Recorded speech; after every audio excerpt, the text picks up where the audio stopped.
Hi, good morning to all. I'm Ramana Goud Vadsala. ఈ వీడియోలో మనం భారత్ చైనాల మధ్య నెలకొన్న ఉద్రిక్త పరిస్థితులపై మనం మాట్లాడుకుందాము. మనం చూస్తున్నాము గత కొన్ని రోజులుగా భారత్ చైనాల మధ్య ఉద్రిక్త వాతావరణ పరిస్థితులు కనిపిస్తున్నాయి. అటు లడఖ్, ఇటు సిక్కిం అంతర్జాతీయ సరిహద్దు వెంబడి ఇరు దేశాలు తమ సైనిక బలగాలను మోహరించడం ఈ ఉద్రిక్త పరిస్థితులకు కారణంగా చెప్పవచ్చు.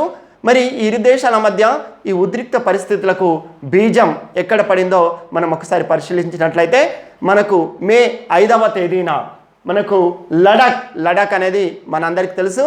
ప్రస్తుతం అది కేంద్రపాలిత ప్రాంతము. ఇది వాస్తవానికి లడఖ్ను కేంద్రపాలిత ప్రాంతంగా భారత్ ప్రకటించడం లేదా గుర్తించడం లేదా ఏర్పాటు చేయడం పట్ల చైనా ఆది నుంచి కూడా చైనాకు ఈ విషయం మింగుడు పడడం లేదని చెప్పవచ్చు. ఆ నేపథ్యంలోనే ఏదో ఒక అలజడిని సృష్టించాలని కూడా చైనా ఈ ఎత్తుగడలను చేస్తుంది. ఈ చైనా ఎత్తుగడల వెనుక అసలు వ్యూహాలు ఏందో ఆ అంశం పైన కూడా మనం మాట్లాడదాం. దానికి ముందు మే 5న లడఖ్లోని ప్యాంగాంగ్, వాస్తవానికి అదొక సరస్సు ప్రాంతం. ఈ ప్యాంగాంగ్ సరస్సు ప్రాంతంలో ఇరు దేశాల సైనికులు బహాబాయికి దిగి పిడిగుద్దుల వర్షం కూడా కురిపించుకున్న విషయం మనందరికీ తెలిసిందే. అప్పటి నుంచి ఈ వివాదం మెల్లిమెల్లిగా ముదురుతూనే ఉంది.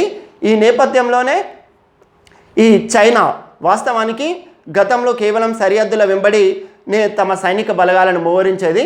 కానీ ఈసారి ఆశ్చర్యకరమైన విషయం ఏంటంటే ఇప్పటి వరకు ఎటువంటి వివాదాస్పద నేపథ్యం లేని ప్రాంతంలో కూడా చైనా తన సైనిక బలగాలను మోహరించడం కొంతవరకు ఆందోళన కలిగిస్తున్న విషయమే. ఇప్పటి వరకు వివాదాస్పద భూభాగ జాబితాలో లేని గాల్వాన్ లోయలో చైనా దాదాపు 100 తాత్కాలిక గుడారాలను ఏర్పాటు చేసుకొని తిష్ట వేసిందని సైనిక అధికారులు ప్రకటించడం కూడా భారత్ మరింత ఆందోళనకు గురవుతుంది. ఈ నేపథ్యంలోనే అటు గాల్వాన్ లోయలో మనకు తాత్కాలిక గుడారాలను వేసుకోవడం, అదేవిధంగా లడఖ్ సమీపంలో తన ఎయిర్ బేస్ను కూడా విస్తరించింది. దానికి సంబంధించిన శాటిలైట్ ఫోటోలు కూడా ఈ మధ్యలో బయటకు రావడం జరిగింది. మొత్తానికి అంటే ఒక రకంగా ఉద్రిక్త పరిస్థితులకు చైనానే పురిగొల్పుతుందని చెప్పచ్చు. గతంలో 2017లో కూడా డోక్లాం, ఇది సిక్కిం సరిహద్దులో ఉన్న డోక్లాంలో 72 రోజుల పాటు ఇదే తరహా ప్రతిష్టంభన కొనసాగింది. కానీ అప్పుడు ద్వైపాక్షిక చర్చల ద్వారా దీనికి ఒక ముగింపు పలికింది. ఈ 2017 తర్వాత మళ్ళీ 3 సంవత్సరాల తర్వాత మళ్ళీ ఇదే పరిస్థితులు నెలకొంది. ఒక పక్క ఏంది సరిహద్దుల వెంబడ సైనిక బలగాలను మోహరించడం చైనా, మరో పక్క తాజాగా చైనా అధ్యక్షుడు జీ జిన్పింగ్ ఆ దేశ సైనికులను ఉద్దేశించి దేశ సార్వభౌమ పరిరక్షణ కోసం సిద్ధం కమ్మని తన సైనికులకు పిలుపునివ్వడం కూడా ఆందోళనకు కారణమవుతుంది. నిజానికి ఆయన లడఖ్ను ఉద్దేశించి అన్నడా, లేదా ఇప్పుడు చైనా మనకు తెలుసు హాంకాంగ్తో సరికొత్త వివాదాన్ని కూడా అక్కడ హాంకాంగ్లో కూడా ఆందోళనలు చెలరేగుతున్నాయి. హాంకాంగ్ అనేది పాక్షిక స్వయం ప్రతిపత్తి కలిగిన ప్రాంతం. హాంకాంగ్లో కూడా చైనా జాతీయ గీతానికి సంబంధించిన చైనా జాతీయ గీతాన్ని అవమానించడం నేరంగా భావించే ఒక కొత్త చట్టాన్ని తీసుకురావడం జరుగుతుంది. దానికి నిరసనగా హాంకాంగ్లో చైనాకు వ్యతిరేకంగా పెద్ద ఎత్తున నిరసనలు కూడా ప్రస్తుతం కూడా కొనసాగుతున్నాయి. కారణం ఏదైనప్పటికీ కూడా మరి జీ జిన్పింగ్ లడఖ్ను ఉద్దేశించి అంటే భారత్ను ఉద్దేశించి అన్నడా, లేదా భారత్ పేరు ఎక్కడ ఎత్తకుండానే ఆయన ఈ ప్రకటన చేయడం కూడా ఒక రకంగా ఆందోళనకు కారణమైంది. అటు హాంకాంగ్లో నిరసనలు, ఇటు లడఖ్ అంటే భారత్తో ఈ వివాదాలు కూడా ఇప్పుడు తాజాగా వార్తల్లో ఉన్నాయి.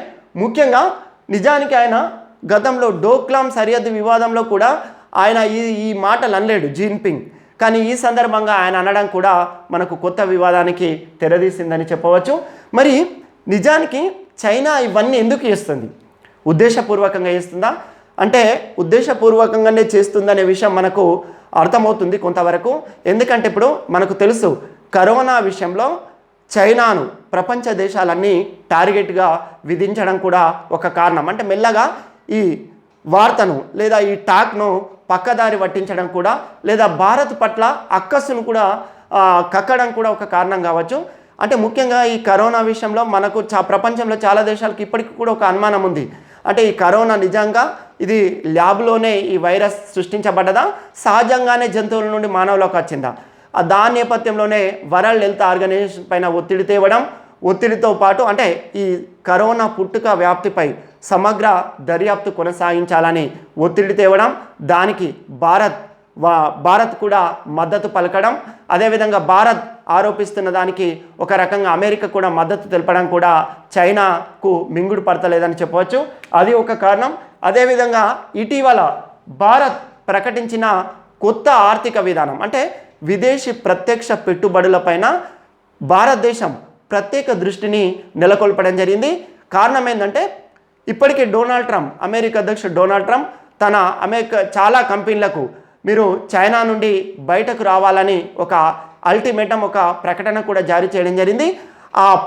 ఆ కంపెనీలన్నీ కూడా చైనా నుండి ఎక్కడ భారతదేశానికి పోతాయో అనే ఒక ఆందోళన కూడా చైనాలో కలుగుతుందనే విషయం మనకు అర్థమవుతుంది. దానికి తోడు మనకు ఇంతకుముందే చెప్పడం జరిగింది, అవి కంపెనీలు ఒకవేళ భారతదేశానికి వస్తే తమ ప్రతిష్ట కొద్ది తగ్గిపోతుంది, ఆర్థికంగా మేము చక్రం దింపాలనుకున్న దానికి భారత్ ఎక్కడ అడ్డు వస్తుందనే ఉద్దేశంతో చైనా ఇవన్నీ కూడా ఎత్తుగడులు వేస్తుంది. ఈ ఎత్తుగడలో భాగంగానే మనకు తెలుసు నేపాల్ని పురిగొల్పడం, నేపాల్ చేత కొత్త రాజకీయ పటంని కూడా వాళ్ళు ప్రకటింపజేయడంలో కూడా చైనా పాత్ర ఉందనే అనుమానాలు కూడా వ్యక్తమవుతున్నాయి. ఏది ఏమైనప్పటికీ కూడా ఈ కారణాలతోటి భారత్ లేనిపోని ఒక కొత్త వాదనకు తెరదీస్తూ ఒక ఉద్రిక్త పరిస్థితులు కొనసాగిస్తుంది. మరి అటు చైనా సరిహద్దుల వెంబడి సైనిక బలగాలను మోహరించడం, అదేవిధంగా ఎయిర్ బేస్ని ఏర్పాటు చేయడం, అదేవిధంగా సరిహద్దు వెంబడ కొన్ని కొత్త రోడ్స్ కానీ వాటికి సంబంధించిన చర్యల్ని వేగవంతం చేయడం జరిగింది. ఈ నేపథ్యంలోనే అప్రమత్తమైన భారత ప్రభుత్వం కూడా ప్రధాని నరేంద్ర మోడీ నేతృత్వంలో మే 26న మనకు ఒక ప్రత్యేక సమావేశం జరిగిందనే చెప్పచ్చు. ఈ సమావేశంలో మనకు తెలుసు జాతీయ భద్రతా సలహాదారు అజిత్ దోవల్, అదేవిధంగా మనకు CDS chief of defence staff త్రివిధ దళాధిపతి ఆయననే మనకు బిపిన్ రావత్, అదేవిధంగా ఆర్మీ, నేవీ, ఎయిర్ ఫోర్స్ అధిపతులతో కూడా ప్రధాని నరేంద్ర మోడీ సమావేశం కావడం, ఆ సమావేశంలో అజిత్ దోవల్, విదేశాంగ మంత్రి మనకు జైశంకర్, అదేవిధంగా ఈ బిపిన్ రావత్, అదేవిధంగా త్రివిధ దళాల అధిపతులతో కూడా ప్రత్యేక సమావేశాన్ని ప్రధాని నరేంద్ర మోడీ నిర్వహించడం జరిగింది. ఆ సమావేశంలో సాధ్యమైనంత వరకు 2 నిర్ణయాలు తీసుకోవడం జరిగింది. సాధ్యమైనంత వరకు ఈ వివాదాన్ని ద్వైపాక్షిక చర్చల ద్వారానే ఈ వివాదానికి పరిష్కారం చూపెట్టుకుందాం అనే దానిపైన చర్చ జరుగుతూనే మరోపక్క చైనాకు ధీటుగా సరిహద్దుల వెంబడి సైనిక బలగాలను మోహరింపజేయడం, అదేవిధంగా సరిహద్దుల వెంబడి భారత్ తలుపెట్టిన రోడ్లు కావచ్చు, ఇతర అభివృద్ధి పనులను మాత్రం నిరాటంకంగా కొనసాగించాలని కూడా ఉన్నత అధికారులకు కూడా ప్రధాని నరేంద్ర మోడీ చెప్పినట్లు మనకు తెలుస్తుంది. మొత్తానికి 2 రకాల సాధ్యమైనంత వరకు ద్వైపాక్షిక చర్చల ద్వారానే దీనికి ఒక ముగింపు పలుకుదాం, లేనిపోని ఎందుకు ఈ ఆందోళనలు, యుద్ధాలు అనే ఒక వాతావరణం, ఒక మంచి వైఖరి ఉండడం, దాంతోపాటు మరోపక్క దీనికి కూడా సిద్ధం ఉండాలనే సంకేతాన్ని కూడా అక్కడ ఇచ్చినట్టు మనకు తెలుస్తుంది. ఇదే సమయంలో మనకు తాజాగా అదేవిధంగా మనకు ఆర్మీ చీఫ్ మన అందరికీ తెలుసు మనోజ్ ముకుంద్ నారావానే కూడా తరచుగా ఈ లడాఖ్లో పర్యటించడం, అదేవిధంగా అక్కడ సైనిక కమాండర్లతో ఆయన సమావేశాలు జరపడం, ఎప్పటికప్పుడు ఏ రకంగా సిద్ధంగా ఉండాలనే ఒక దృఢ నిశ్చయంతో కూడా భారత ప్రభుత్వం ఉన్నట్టు తెలుస్తుంది. ఈ నేపథ్యంలోనే మనకు తెలుసు ఐక్యరాజ్య సమితి కూడా జోక్యం కల్పించుకొని ఎందుకు ఈ ఉద్రిక్త పరిస్థితులు, ఈ పరిస్థితులను మీరు శాంతి మార్గంలో చర్చల ద్వారా పరిష్కరించుకుంటే మంచిది, ఎందుకంటే ఇరు దేశాలలో కూడా సైనిక బలగాలు అవన్నీ ఉన్నాయి, ఈ పరిస్థితిలో వాటి జోలికి వెళ్లకుండా సామరస్యపూర్వకంగా పరిష్కరించుకుంటేనే మంచిదని మనకు తెలుసు. ఐక్యరాజ్య సమితి ఆయన కూడా చెప్పడం, అదేవిధంగా అమెరికా అధ్యక్షుడు డొనాల్డ్ ట్రంప్ కూడా మీరు అవసరం అనుకుంటే ఇరు దేశాల మధ్య నేను మధ్యవర్తి వహించడానికి కూడా నేను సిద్ధం ఉన్నట్టు కూడా డొనాల్డ్ ట్రంప్ తన ట్విట్టర్లో ప్రకటించడం జరిగింది. దీనికి అంటే నాకున్న సమాచారం ప్రకారం అయితే దాదాపు మన అంతర్గత విషయాలల్లో విదేశాల జోక్యం కానీ విదేశీ వ్యక్తుల జోక్యం కూడా దాదాపు ఉండకుండానే భారత ప్రభుత్వం జాగ్రత్త పడుతుంది. సాధ్యమైనంత వరకు మనమే ఈ సమస్యకు పరిష్కరించుకునే శక్తి సామర్థ్యాలు కూడా భారతదేశానికి పుష్కలంగా ఉన్నాయి. అంతటి ఎన్నో వివాదాలు వచ్చినాయి. ఎన్నో వివాదాలను కూడా మనం సామరస్యంగా పరిష్కరించుకున్న ఘనమైన చరిత్ర భారతదేశానికి కూడా ఉంది. సరే, ఆ చర్చ కూడా జరుగుతుంది. ఇదంతా కూడా మనకు ప్రస్తుతం భారత్ చైనాల మధ్య ఉన్న పరిస్థితులపైన ఈ వీడియో. ఈ సాధ్యమైనంత వరకు ఇది సామరస్యపూర్వకంగానే పరిష్కారం కావాలని మనస్ఫూర్తిగా మనం కోరుకుందాము. ఈ వీడియో నచ్చితే లైక్ చేయండి, షేర్ చేయండి, సబ్స్క్రైబ్ కండి నా యూట్యూబ్ ఛానల్ రమణ గౌడ్ గుడిసెల.